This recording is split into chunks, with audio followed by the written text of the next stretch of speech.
UP board 10वीं में कौन सा अध्याय छोड़ने पर भी फेल नहीं होते? सच जानोगे, यूपी बोर्ड 10वीं में सब चैप्टर पढ़ना जरूरी नहीं होता। बहुत सारे चैप्टर ऐसे होते हैं कि जिनसे सवाल बहुत कम आते हैं और स्टूडेंट्स उसे भी लगातार मेहनत करके तैयारी करते हैं। हर साल लाखों बच्चे फेल होने से डरते हैं, लेकिन बोर्ड पैटर्न समझ ले तो पास होना मुमकिन। इसमें प्यारे साथियों, जो स्टूडेंट्स होते हैं, हर साल लाखों स्टूडेंट्स होते हैं जो पेपर देते हैं और फेल होने से एकदम डरते हैं। तो भैया कुछ ऐसे चैप्टर हैं जिनको बस आप छोड़ के भी आप पास हो सकते हैं। आइए हम लोग देखते हैं। पहला साथियों, गणित और विज्ञान में कुछ चैप्टर ऐसे होते हैं जिनसे हर साल सिर्फ 1 या फिर 2 नंबर के सवाल आते हैं, इससे ज्यादा नहीं आएगा। वो भी स्टूडेंट्स लगातार मेहनत करके उसे भी तैयारी करते हैं। तो कौन कौन से चैप्टर हो जाएंगे इसके बारे में आज हम लोग जानेंगे। अगर समय कम है आपके पास तो कैसे आप तैयारी करेंगे? तो पहले हाई रिस्क वाला चैप्टर पूरा करो, कम नंबर वाले चैप्टर आखिर में रखो। यानी कि जब आपके पास समय कम हो तो भैया जो हाई रिस्क वाले नंबर वाले हैं उसे आप तैयार करें। आपके जो जितने नंबर हाईएस्ट होंगे जो चैप्टर का, उसे ही आप तैयार करें। आगे चलिए देखते हैं कौन से चैप्टर होंगे। मैं ये नहीं कह रहा कि चैप्टर छोड़ दो भैया, मैं स्ट्रेटेजी बता रहा हूं ताकि आप फेल ना हो। मैं ये ना सोचिएगा कि मैं आपको फेल कराने के लिए बता रहा हूं कि ये चैप्टर छोड़ दीजिए, नहीं भाई, मैं आपको स्ट्रेटेजी बता रहा हूं कि जिसे आप मतलब पास हो जाएंगे। चलो समझता हूं साथियों, यहाँ पे समझाता हूं बहुत अच्छे तरीके से। आपको सब्जेक्ट वाइज समझाया जाएगा। सबसे पहले यहाँ पे आपको गणित पहले जरूर पढ़ो भैया। कौन से गणित में पहले जब ये जो बता रहा हूं उसे जरूर पढ़ो। वास्तविक संख्या से आपके 6 से 7 नंबर में आ जाते हैं। रेखीय समीकरण से 6 से 8 नंबर में आ जाते हैं। त्रिभुज से 5 से 6 नंबर में आ जाते हैं। वृत्त से 4 से 5 नंबर में आ जाते हैं। संख्यांकी से 6 से 8 नंबर में आ जाते हैं। सबसे आखिर में रखो प्यारे साथियों, जिसको मैथ में सबसे आखिर में रखो प्रायिकता। इससे आपके कितने नंबर के आ जाते हैं साथियों? इससे आपके 3 से 4 नंबर में आते हैं एग्जाम में। इससे आपके 3 से 4 नंबर में ही आते हैं। रचनाएं साथियों यहाँ पे रहेगा कुछ मैथ का भी, तो इससे आपको 3 से 4 नंबर में आते हैं, है ना।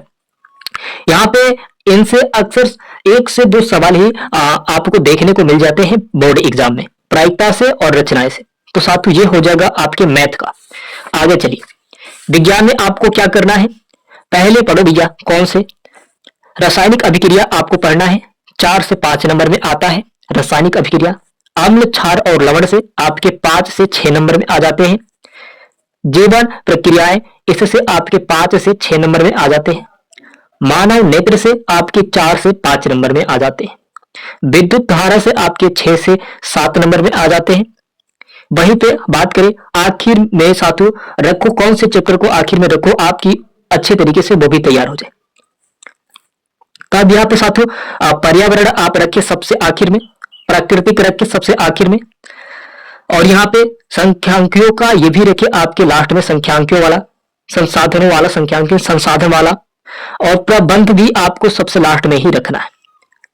और यहाँ पे कुछ रहेंगे प्रश्न ज्यादा होते हैं, मतलब छोटे प्रश्न सबसे ज्यादा इसमें होते हैं, तो आपको छोटे प्रश्न को भी मतलब देख के चलना है। पर्यावरण से छोटे प्रश्न आते हैं, प्रकृति से छोटे प्रश्न आते हैं, संसाधनों से, संख्यांकी और संसाधनों से आपके छोटे प्रश्न आते हैं, प्रबंध से छोटे प्रश्न आते हैं, छोटे छोटे प्रश्न इससे आते हैं। अब साथियों आपको क्या करना है? अब चलिए यहाँ पे बता रहा हूं आपको हिंदी के लिए बेस्ट तरीका। कौन से चैप्टर रहेंगे, कितने नंबर के आएंगे, ये आपके लिए बहुत इंपॉर्टेंट होगा। कभी मत छोड़ना भैया, नहीं तो आप फेल हो जाओगे। आप अगर इसे छोड़ दोगे तो फेल हो जाओगे। अपठित गद्यांश सबसे इंपॉर्टेंट सवाल। 10th में है भैया तो आपके 10 नंबर में आएंगे, 12th में है आप तो आपके 15 नंबर में आएंगे। इस बात को याद रखिएगा। निबंध, निबंध से कितने नंबर में आएंगे? निबंध भैया 10th में हो तो 10 नंबर के आएंगे, 12th में हो तो भी आपके 10 नंबर के ही आएंगे। पत्र लेखन की बात कर लिया जाए तो पत्र लेखन में आपका क्या होगा भाई? तो पत्र लेखन आपके 10 नंबर के आते हैं और आपके बोर्ड एग्जाम 12 में आपके 15 नंबर में आते हैं। तो पत्र लेखन आपके मित्र पे आएंगे, आपके मित्र पे पत्र लिखना होगा, तो ये आपके लिए बहुत इंपॉर्टेंट है, ये भी आपके लिए तैयार करने के लिए बहुत इंपॉर्टेंट होगा। और निबंध आपको मैं बता दूं, पर्यावरण पे निबंध लिखने के लिए आता है, 12th में गाय पर निबंध लिखने के लिए आता है। तो आप निबंध तो लिख सकते हैं, अपने मन से भी बना के लिख लेंगे, इसमें कोई झिझक की बात नहीं। तो भैया अपना निबंध है जो अपना बढ़िया तरीके से बना लेंगे। व्याकरण से बात करें तो भैया व्याकरण में 10 में हो चाहे 12 में हो, व्याकरण 10 में हो तो 15 नंबर का आता है, 12 में हो भैया तो 20 नंबर का आता है, 12 में हो तो 20 नंबर का आता है। ये क्लास 10th और 12th दोनों भाई बहन के लिए है, तो इसे आप जरूर देखें। कम समय में आपको मैनेज हो जाता है भैया कौन कौन से, चलिए बताता हूँ। कम समय में मैनेज आपको कौन कौन से चैप्टर को करना है। यहाँ पे बता दो कुछ कवियों की रचनाएं आपके माइंड में एक बार अगर आप पढ़ लेंगे तो आपके माइंड में सेट हो जाएंगे। वीडियो बना के दे दिया गया है, जाके डिस्क्रिप्शन में रचनाएं कैसे तैयार करना है उसको जाके देख लें। अब भावार्थ आप देख लेंगे, समझ लेना है, बस भावार्थ को बस आपको समझना है और कुछ नहीं करना है। पूरा रटना जरूरी नहीं होता है भैया, क्योंकि इसको आपको समझना है, भावार्थ को अर्थ को समझना है, इसमें कुछ ज्यादा टेंशन की बात नहीं। 10th में हो तभी भी कोई बात नहीं, 12th में हो तभी भी कोई बात नहीं, बस आपको एक बार देखना है। नहीं देखेंगे और कहेंगे कि हमारा तो कुछ हुआ ही नहीं, तो भैया ये गड़बड़ बात है। जब आप देखेंगे ही नहीं तो कैसे तैयार होगा।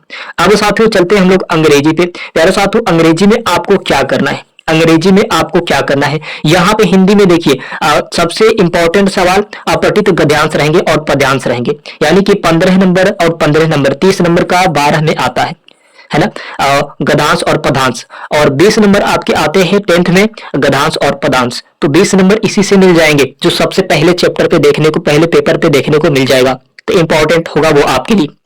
अब अंग्रेजी में क्या हम लोग के लिए सबसे जरूरी है, सबसे इंपॉर्टेंट सवाल हो जाएगा अंग्रेजी में रीडिंग के लिए। ऐसे यानी कि आपके साथ रीड द फ्लोइंग क्वेश्चन का आंसर देना पड़ता है, तो रीडिंग आपको 15 नंबर को मिल जाएगा 10 में, और साथ ही 15 नंबर को मिल जाएगा 12 में, 12 में भी मिलेगा और 10 में भी मिलेगा।